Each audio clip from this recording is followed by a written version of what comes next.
एक कड़वा सच बताऊं, अगर आपने स्टॉक मार्केट में आज 1 लाख इन्वेस्ट किए तो प्रोबेबिलिटी ये है कि वो 1 साल बाद सिर्फ 15,000 बचेंगे। शॉकिंग। सेबी की रिपोर्ट के मुताबिक 90% इन्वेस्टर्स लॉस में रहते हैं। पर सवाल ये है कि जब मार्केट हर साल नए हाईज टच कर रही है तो आपका पोर्टफोलियो हमेशा रेड क्यों है? क्या मार्केट रिजिड है या आप भी वही 5 गलतियां कर रहे हैं जो 90% लोग करते हैं? नमस्कार दोस्तों, welcome back to Fun Market. मैं आज उस टॉपिक पे बात करूंगा जो आपकी इन्वेस्टमेंट को प्रोटेक्ट कर सकता है। देखो, लोग मार्केट में तो आते हैं हर्षद मेहता बनने, पर एग्जिट करते हैं एक रिटेल विक्टिम बनकर। एक एडवाइस दूं, पास आओ। सोशल मीडिया पे ना मल्टी बैगर के पीछे भागना बंद करो। मैं आज उन 5 साइकोलॉजिकल और टेक्निकल ट्रैप्स की बात करूंगा जो 90% इन्वेस्टर्स को बर्बाद कर देती है। सबसे पहला ट्रैप, जल्दी पैसा कमाने की भूख।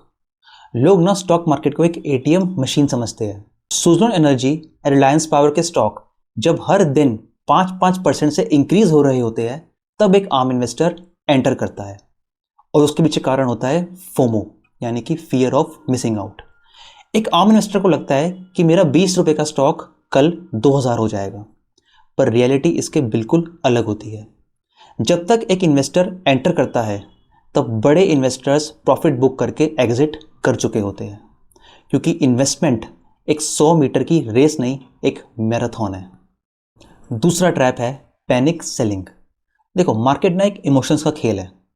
मार्च 2020 में जब कोविड आया तो निफ्टी ऑलमोस्ट 40% तक गिर गया था। जो लोग उस समय डर गए और अपने स्टॉक्स सेल कर दिए, उन्होंने अपनी लाइफ टाइम की सबसे बड़ी वेल्थ डिस्ट्रॉय कर दी। और जिन लोगों ने अपने इमोशंस को कंट्रोल किया और स्टॉक्स होल्ड किए, उन्होंने अपना पैसा अगले 2 साल में 3 गुना तक इंक्रीज कर लिया। देखो, प्रॉब्लम ये है ना कि 90% लोग लाल रंग को एक डेंजर साइन मानते हैं, पर एक समझदार इन्वेस्टर लाल रंग को डिस्काउंट सेल मानता है। तीसरा ट्रैप है the herd mentality. Legendary investor Warren Buffett कहते हैं कि be fearful when others are greedy, लेकिन लोग इसका उल्टा करते हैं। जब आपका दोस्त, आपका ऑफिस कलीग या आपका पड़ोसी, और यहाँ तक कि जब न्यूज़ एंकर एक स्टॉक की तारीफ करने लगे ना, तो समझ जाना वो स्टॉक ओवर वैल्यू हो चुका है। जैसे कि पेटीएम आईपीओ, सबने कहा ये एक नेक्स्ट बिग थिंग है। बड़ा ब्रांड था, पर उसके नंबर्स यानी कि वैल्यूएशन बहुत वीक थी। पर 90% रिटेल इन्वेस्टर्स ने भीड़ को फॉलो किया और आज उसका स्टॉक इशू प्राइस से भी नीचे ट्रेड कर रहा है। तो मैं यही बोलूँगा कि अपनी रिसर्च कीजिए, भीड़ की नहीं। चौथा ट्रैप है पेशेंस। लोग ना 6 महीने में रिजल्ट चाहते हैं, पर रियल वेल्थ लॉन्ग टर्म में बनती है।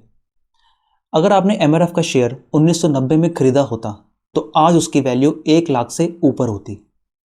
देखो, प्रॉब्लम ये है ना कि लोग 10% प्रॉफिट देखकर मार्केट से एग्जिट हो जाते हैं, लेकिन 20% लॉस देखकर लॉन्ग टर्म इन्वेस्टर बन जाते हैं। तो याद रखना, स्टॉक मार्केट एक ऐसा डिवाइस है जो इम्पेशेंट लोगों से पैसा छीनकर पेशेंट लोगों को देता है। पांचवा और लास्ट ट्रैप है द गैम्बलिंग माइंडसेट। 90% लोगों के पास एंट्री प्लान तो होता है, पर एग्जिट प्लान नहीं होता।